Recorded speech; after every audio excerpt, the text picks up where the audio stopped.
You're like, that's a flavor? That's insane. Yeah, it's always now it's like polar plunge. And you're like, just give it. I don't care. Yeah. I don't care what color it is. Bitches. And you're like, this tastes. This tastes actually pretty amazing. Yeah, this is good, dude. I didn't realize I wanted a gay bash, but I do now. I'll take it on ice, brother. Yeah, that's those. Yeah, you could think of like the fucking most uncomfortable you've ever been, hot and cold, I guess. Yeah, cold. I don't think I had too much real coldness in my life. Thank God. There's people that are just not. It's funny. Like my trainer, he's he's one of those dudes that is like he just is. They get after it. They're disciplined. Yes, and like he eats right. He works out hard. Like, come on, like let's push. Like, go. Let's just another one. Like that's what. Right. That's who they are. They're coaches. And the heat.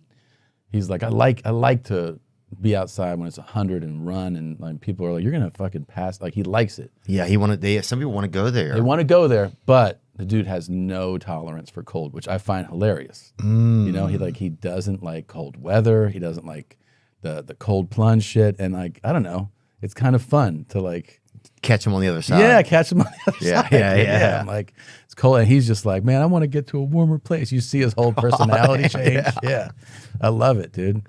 Yes, I guess the cold really. I remember at one time it snowed in our town, and people had never seen it, and people were yelling shit at the sky and just yelling like racial slurs at clouds and shit. Yeah, people were. Just like these ice N-words, just people yelling shit outside. And some kid went outside and got hit by an icicle. It was like the first icicle that probably ever fell in our area. And that bitch fucking hit him right in the cheek. And his mom tried to sue the city for 8 years, dude. It was this huge thing. And she's like, Ricky would have been different. And everybody's like, Ricky fucking was never different. Ricky was always just gonna be Ricky. Ricky was never. Ricky never had a chance. You think Ricky was gonna be a senator or something? Ricky was not. Ricky was always gonna be cleaning gutters. No chance. Ricky was at best gonna be a drunk driver. Yeah, that was like if he achieved. Yeah. Like that's how he got his name in the paper. But, dude, what was that? Oh, they used to have those cool things. Did you ever see that? Like they had Evel Knievel. Remember those times? Yeah, sure. So it was probably before our time a little bit, but they had who's this guy? They had a guy. Yeah, you know what I'm talking about. There we go. This is Jimmy the Greek. Remember this shit, dude? Wait. Warm-up lap coming out of turn 4, heading for the straightaway. 11,360 pounds of bus will be hurling itself in air off a ramp over 20 motorcycles. Jimmy's going to attain a speed of 75 Jimmy the miles Greek, an hour. I think. That is fucking so stupid. That's so stupid, and I love it. We don't even get to do shit like this anymore. Look at the axle fell off. Yeah. 26-year-old Jimmy Cooper. And look, they're going to rescue him, dude. Yeah. You got to let this guy die. Can you imagine just telling somebody about your accomplishment? Like this dude's like, who are you? Like, I jumped over 20 motorcycles in a school bus. And they're like, oh, wow. That's you? Like, that was me. That's you. Ooh, when he hit that ramp, dude. There's so much kickback from that. When the front nose hit the ramp, I think that's fucking cool, dude. Yeah. God, it was fun. Did you ever ride the bus to school? Oh, yeah, of course. By the way, is there more than one Jimmy the Greek? Is that the Jimmy the Greek that we all know? You know what I mean? The commentator. Oh, that's the flying Greek, this guy. This is Jimmy the Flying Greek. Ah, okay. I was like, there's no way that guy. Yeah, there was the other guy. That was a commentator. Oh, Jimmy Snyder? Yeah. Okay. Yeah, this guy? Yeah, I'm like, this fucking guy's driving the bus? Like, that would be crazy. Oh, yeah, he got busted for what? Yeah, I think it was a racial thing, right? Wasn't it? It was 70s or 80s. It was, racial comments and dismissal, 1988. Oh, yeah. Oh, he said, that people were bred to be in better shape.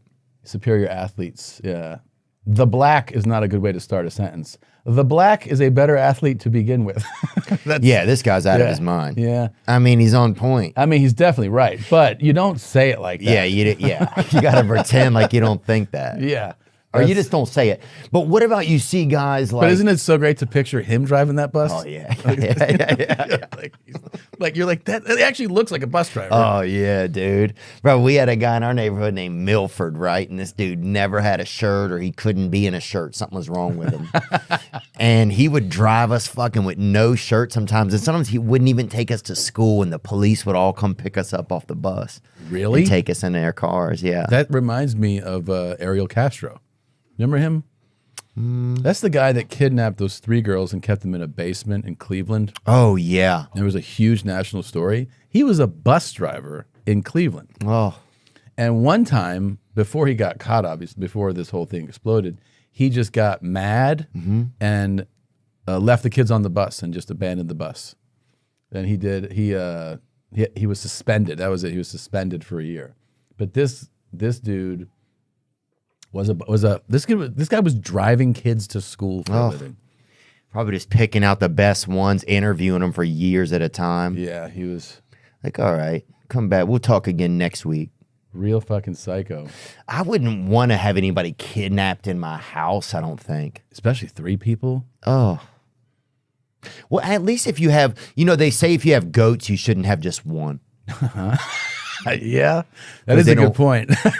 Yeah, my mother we were going to get my mother a goat, and then when she found out she had to have 2 goats, she's like, I don't want 2 goats. Yeah, I want 1. Yeah, but one, will they get so sad that they can't stand themselves? Yeah, I don't think Ariel was thinking like that, but Yeah. he was he was a real shitbag of a human being for sure. It was crazy to watch him. I remember when the story, it was such an unbelievable story because he had them for years. Yeah. And he was such a psycho that he would join the search parties. Oh. Like when they would have annual, like he would go to those, and then he would go back and tell the girls, like, people are still looking for you, and laugh and stuff. Like, he was real. I wonder if psycho. when they were walking down the street, he'd be like, you're getting warm. That would be crazy, Would right? be insane. Or if like they start to walk up to his place, he's like, I would take a left here. Nope, just check this place Yeah, out. He's just yes. fucking doing stuff like that. And he had, the funny thing is, like, the way that like the human mind works is that the one that he trusted, there's the 3, and the one that he trusted, he had a baby with when she was there, and so he so trusted how fearful they were that he would leave her like unchained and free, and she was so brainwashed and scared that she would just stay until the day that she didn't, but she never. It was pretty wild, man.